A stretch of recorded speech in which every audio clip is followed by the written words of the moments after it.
Okay na. Rolling.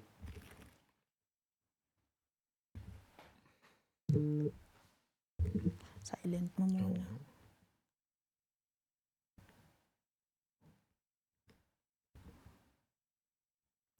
Alright, kasama natin ngayon si Levy Orcales. Kilalang-kilala ko na to dahil nasundan ko ang career niya when he was former SK representative. Welcome, Levy. Thank you po, Ma'am Malen. And magandang araw po sa ating lahat, sa mga nanood, sa mga nakikinig. Hello po sa inyo. Kapitan Levy, you are now concurrently the barangay captain of Aurora Hills South Central, but also running for a seat as a regular councilor. Yes po. Okay. Kwento mo nga sa amin, ba't tinuloy-tuloy mo na ang career mo as sa politika? Ayaw mo bang tahakin ng ibang landas? Talaga bang you have been hooked in politics? Actually po, I started very young, the age of 15 years old, 2010. I started as SK, then sinundan po ng pagiging kagawad, then bumalik na SK, then SK President, ngayon Kapitan. 15 years na po tayong isang public official, elected public official. At doon ko po naramdaman yung mandato ng tao na napakabigat kasi hindi ito basta-basta ibinibigay sa kung sino-sinong tao. Mabigat ito sa punto na kailangan natin gumawa ng mga programa na makakatulong sa kanila, na hindi lang yung makikita lang nilang papel na nakasulat o activity or picture na nakapost lang sa loob ng barangay hall o sa Facebook. Ito kasi ay may lalim sa kanila. So sabi ko, nung una pa lang actually, Ma'am Malen, ang sabi ko, tama na, okay na ako sa SK. Kasi yun naman po yung aking, kumbaga generation, mga young people. Pero nung nakita ko na, ang laki ng kaakibat na pag-asa doon sa binibigay nilang tiwala sa mga taong tulad namin na naghahandang ialay ang sarili para makatulong sa mas nakakarami. Kaya sabi ko, bakit hindi ko ituloy? Marami na akong naisip na ibang career. Totoo. I'm sure maraming offers sa you Yes. to go into another career path, but you Actually. still chose to go back to Baguio. Correct. Siguro masasabi na ito yung calling ko. Maraming nasasayangan. Opo, nabanggit na rin po nila, ba't di ka na lang ganito? Oo. Diretso ka ng law school, punta ka sa ganito, pwede ka doon, magaling ka din naman. Are you hooked into power, into politics, public service? Ano ba? I think, What drives a person yeah. to choose this life? For me, I would like to emphasize more on the aspect of public service. Oo.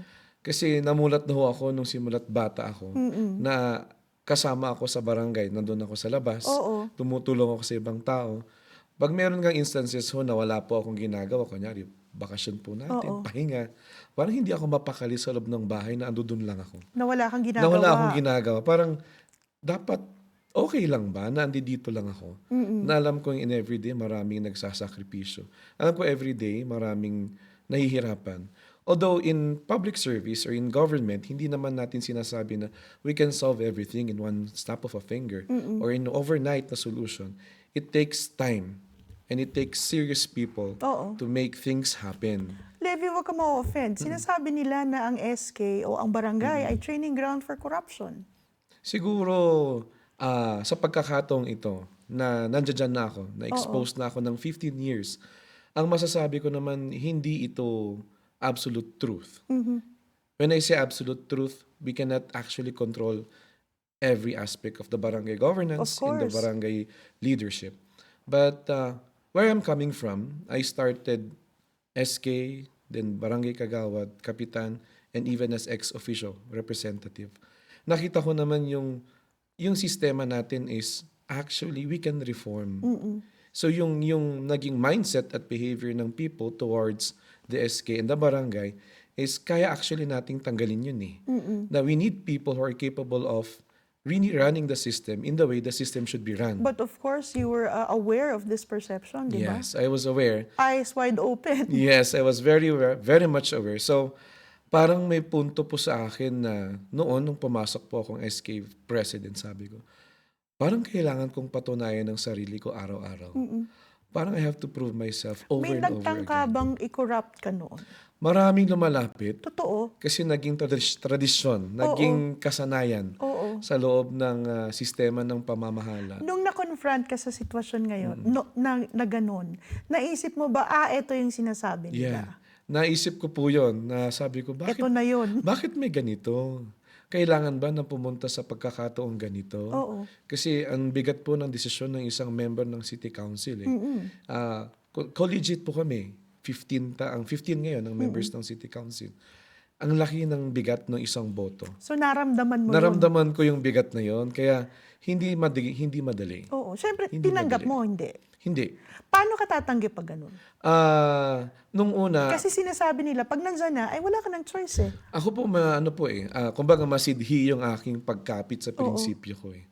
Na hindi ako nandirito para yumaman o para i-control, i-consolidate ang power. Nandito lang mga ako para mag-impluwensya sana. So ikaw ay isa sa mga naninindigan nung panahon na yun. Yes. May mga lumapit ho doon na parang sabi ko, Mahirap ganito humindi. ba? Nung una, nag-iisip po ako. Nung Oo. una. Kasi baka makatulong sa akin, sa pamilya ko. Totoo. Wala ho kaming business. Mm-mm. Ang pamilya ho namin simple lang. Mm-mm. Ako lang po, breadwinner po ako ng pamilya. Ako po lahat. Pinapag-aral ko po yung aking pinsan na isa. Hindi alam ng lahat ng tao yan, ha? Hindi nila alam Oo. yan kasi hindi ko po sinasabi. Oo. Pero sa punto na pag tinawag na ako ng public service, nandyan naman ako lagi. Kasi nanggaling po ako sa ganyang sitwasyon. Oo. Nahirap po sa buhay, wala ibang mapuntahan, pero capable naman ng gobyerno na magbigay ng Eh assistance. ngayong barangay kapitan ka, I'm sure meron pa rin mga nagtatangka. Ngayon wala na ho. Ay, alam na nila ang Siguro chismis. kilala na nila ako. Ay, sinasabi nila, huwag ka na lalapit dyan, wala kang mapapala. Wala kang mapapala. Kaya siguro tahimik po ako sa barangay. Oo. Nakafocus po tayo sa mga programa natin sa barangay, most especially sa ating mga indigents. Ikaw ang SK nung pandemya. Yes po. Ano ang naging experience mo dito? Dahil alam ko, ang daming obstacle na hinarap mo nun as SK at ang daming problema ng kabataan nung panahon na yun. You're exactly correct po. Nung panahon ng pandemic, ang dami naming naranasan na hirap na hindi pwedeng lumabas. Lahat naman ng tao hindi pwedeng lumabas. Totoo. Pero yung nature kasi ng mga kabataan before na they go out Yes. para ma-express yung sarili nila. They do a lot of things. They go out with friends and they go visit places. They Dito na experience buo ang new isang things. advocacy mo eh. Yeah. Naging inspiration ko yung itong time na ito para makapag-isip pa ng paano pa ako makakatulong. Lalo't lalo na sa panahong pandemya, ang daming nahihirapan sa Totoo. sitwasyon nila.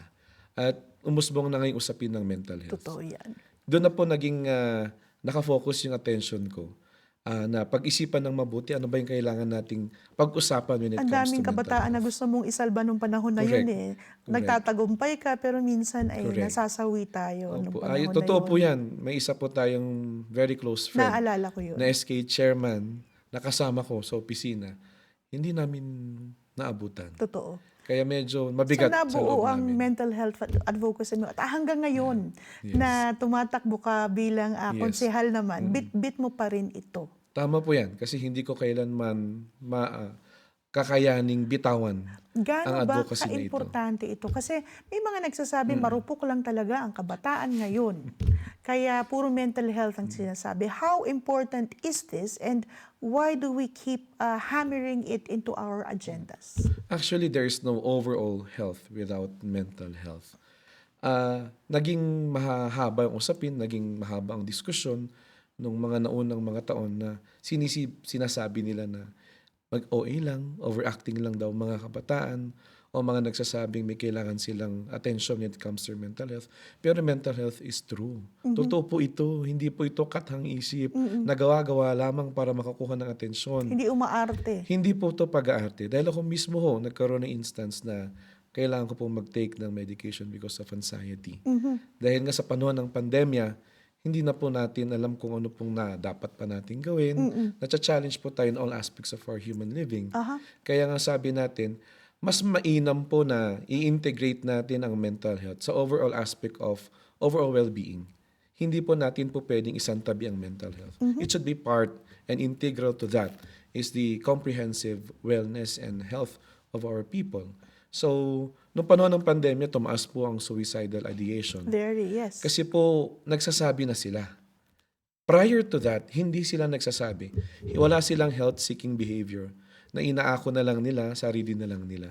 Pero nung naging maingay ang advocacy natin about mental health, lumalapit na po sila sa ating pamahalaan, sa mga partners natin, Kaya makikita po nating tumaas Yes. yung suicidal ideation na itinatawag po sa ating Health Services Office at sa ibang volunteer organizations po natin. And I think and I feel na naging relevant yung ating advocacy at naging ordinance ng panahon yun. Totoo.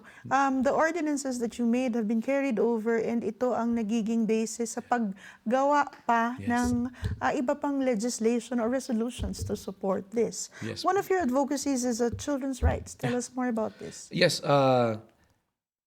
doon din po sa aking experience na 15 years na nasa barangay, lagi pong kasama mga bata. Pero hindi po natin minsan nakikita na meron pong problema yung mga bata natin on values formation, on their well-being, yung paglaki po nila sa kanilang pag-aaral. At meron po yung tinatawag nating mga juvenile delinquents. Yeah. Ito po yung children at risk and Yes. children in conflict with the law. Dagdag ko na po ang children in need of special protection. Aha. So when we speak about children, hindi lang po yan isang sektor. Hindi lang po yan one size fits all. Hindi lang po one solution addresses all. Yung sitwasyon ho kasi ng mga bata, kailangan tignan natin ng mas sensitibo. Kasi nasa murang edad po sila eh. Kung ano po yung ipakita natin sa kanilang approach sa kanila, yan po ay nagiging part ng kanilang pag-iisip hanggat lumaki po sila. Kaya nung nandyan po ako sa City Council as SK Federation President, isa po yan sa tinutukan natin. Oo. Na meron po tayong tumataas na cases ng children in conflict with the law.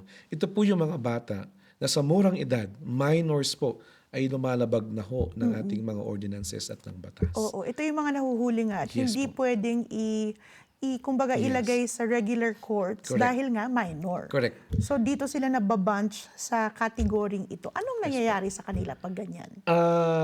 Ito po ho kasi is merong kinalaman sa upbringing sa loob ng pamilya. Hindi po ganun kadali i-approach yung situation ng mga bata na mayroong violations or na-offend po nila ang Yeah. ating mga existing policies, both national and local. Kailangan po natin bigyan sila ng attention in terms of their well-being. At gumawa po tayo ng isang ordinansa for that. We created the Juvenile Justice Welfare Council of Baguio City sa isang ordinansa. At dito po tinuruan po natin, kapartner po natin ng Social Welfare Office na mag-provide ho ng parent and child counseling. Parent and child counseling. Yes. So babalik tayo sa counseling Yes. sessions. Babalik ho tayo. And Do tulad we po na have the nabanggit, funds for this? actually meron po tayong pondo. Meron. Meron po tayong Meron in pondo. place. Yes, we also have support being received from the national government. So meron. Meron po Itatap lang natin. Yes po. At saka yung ating social welfare office po is very capable on handling cases like this. Actually, meron po tayong social worker na 24/7 na on call. Kahit gabi, pag dinala mo sa korte o may kailangan asikasuhin, Andoon. nandoon po yung mga social workers natin. Kaya sabi ko, bakit hindi natin gamitin itong opportunity na we have the capable personnel from the local government to handle such cases. And now ngayon po, isa po akong trainer ng CAR CICL Oo. dito in Baguio. Okay. Ako po nagtitraining sa mga barangay officials po natin on how to come up with a plan on how to respond, on how to refer, on how to manage cases. So you've progressed to this level Yes, na in your yes. advocacy. Correct po. Talagang Kaya- hands-on, Yes. Sir Levy. Paano po ang pag-weigh in ng boses ng kabataan sa ating mga current issues? I'm sure nag-umpisa nung ikaw ay nasa SK, itong Yeah. usapin tungkol sa PPP modality, kung paano Correct. umpisahan ang palengke, Correct. yung congestion. Nagmula sa konseho lahat muna ito eh. Tama po. How did you vote for this back then? I was actually aiming for the construction of the city public market that is from the city government of Baguio. So yun ang tindig mo noon. Yun po yung ating pananaw noon. Ako po isang ekonomista. Oo. Nung ipinresenta po yung PPP, isa po yun sa mga tinatalakay namin Oo. sa economics. At yun po ay isa nakikita naming feasible na pamamaraan. Oo. In general. In general. In general. Nung naging mahaba na ho yung usapan, kailangan po nating pag-aralan ng mabuti Totoo. yung sitwasyon na pinapasok po natin. But again, lahat naman po tayong ninanais na mapaganda, ma-improve ang ating public market. Pero I think we have to review and revisit para mas maging people-oriented, Sa mas tingin maging mo ba ang mass-oriented po ito. ating mga kabataan ngayon ay involved sa usapin ng mga ganito sa city? Dahil sa sinasabi nila na ang laban na ito ay nilalaban naman ng ibang age bracket. Kasama ba ang kabataan sa isyong ito, sa tingin mo? Actually, yes po eh. May boses sila dito? Maingay po ang mga kabataan actually. Sila po yung gumagawa ng mga movements or mobilization sa loob mismo ng palengke na ninanais nilang mabuksan yung kaisipan ng So, mga nasa active ang palengke. mga bata. Active po na magkaroon ng posisyon Oo. ang bawat sektor. Ang kabataan kadalasan or may mga panahon na nahaharap nga sa kontrobersiya, lalo na dito sa red tagging. Yeah. Dahil pag masyadong active, sasabihin, ay, aktivista yan, terorista yan. Nung panahon mo, nangyari ito. May mga Yes. estudyante na nare-red tag. Correct po. How did we handle the situation and what is your stand on this? Actually po, isa po ako sa unang pinasahan ng proposal ng mga Youth Movements for Human Rights Defenders Ordinance. Sa akin po nila ipinasa. Valid concern kasi ito ng youth. That is a valid concern po. At yung pagiging aktibo ng mga kabataan na nagsasalita at pinaparating ang kanilang posisyon sa mga usapin ng lungsod ay valid po lahat yan. Nung nagkaroon po ng instance sa City Council na pinaharap po natin ang yung mga youth activists po natin, yung mga estudyante po natin, at yung mga nababanggit na nag-red tag sa kanila, Naalala ko kinonfront yung po natin. panahon na yan. Kino-confront po natin yun na bakit kailangan humantong sa ganitong response ng ating mga kasamaan sa gobyerno na hindi naman dapat. Hayaan natin na magpahayag ng kanilang salubin at damdamin ng mga kabataan, hindi lang kabataan, lahat ng ating mga kababayan sa lungsod ng Baguio. We are entitled to our own belief, to our expression of what we believe is true and what we believe is better. So, hindi dapat humantong sa pagkakataon at walang lugar sa ating lungsod na mamayani o mamayagpag ang red tagging. That is good to know. Levi, ngayon, I give you the chance. Kausapin mo ang ating taong bayan. I'm sure maraming gustong makinig sa sasabihin mo. Tell them why we need a Levi Orcales back in the City Council now as a regular councilor. Yes. Magandang araw po sa ating lahat. Ito po si Levi Orcales na muling ipinipresenta ang aking sarili para maging kinatawan ng lungsod ng Baguio sa ating lokal na konseho. Dati po kabataan po ang tinatangan-tangan natin sa loob ng konseho, pero sa pagkakataong ito, naniniwala po ako at naninindigan na kaya din po natin bitbitin ang panawagan at boses ng buong lungsod ng Baguio. So ito po ay para sa ating lahat. Naniniwala po ako at masidhi ang aking paninindigan na sa karanasan na naging barangay official po tayo at naging representative ng ating mga sangguniang kabataan ay nahubog na ho ang ating kaisipan at gayon din ang ating mga pwedeng gawin sa konseho na hindi lamang tumutugon sa boses o pangangailangan ng isang partikular na sektor. Nandito po ako na nagsasabi na kaya din naman naming mga bata na pamunuan ng isang lokal na pamahalaan na marunong makinig, nakakaramdam at hindi kinakalimutan ang mga nasa laylayan. Ako po na si Levi Orcales, ito po ang lagi kong binabanggit sa mga nakakausap po natin, na mabigyan po natin ng pagkakataong magtagumpay ang mga taong lumalaban ng patas sa buhay. Kaya kailangan po natin ng isang pamahalaan, kailangan natin ng konseho na marunong makinig at alam kung ano ang ibibigay na solusyon sa mga problema ng ating mga kababayan. So, yan po si Levi Orcales na nagsasabi na age is simply a number. Yung ating sinseridad sa pagtulong po sa tao at sa lungsod ng Baguio mas nangunguna kaysa yung sinasabi po natin na edad po natin. So maraming salamat po sa pagkakataong ito at nais lang po nating mabawasan ang ating mga alalahanin o ang ating mga pangangamba. Kaya ito po, worryless po kay Levi Orcales. Maraming salamat po. Pag natin kakalimutan, number 29 sa balota, Levi Orcales, ang boses nga ng kabataan. Maraming salamat, sir. Salamat po, ma'am.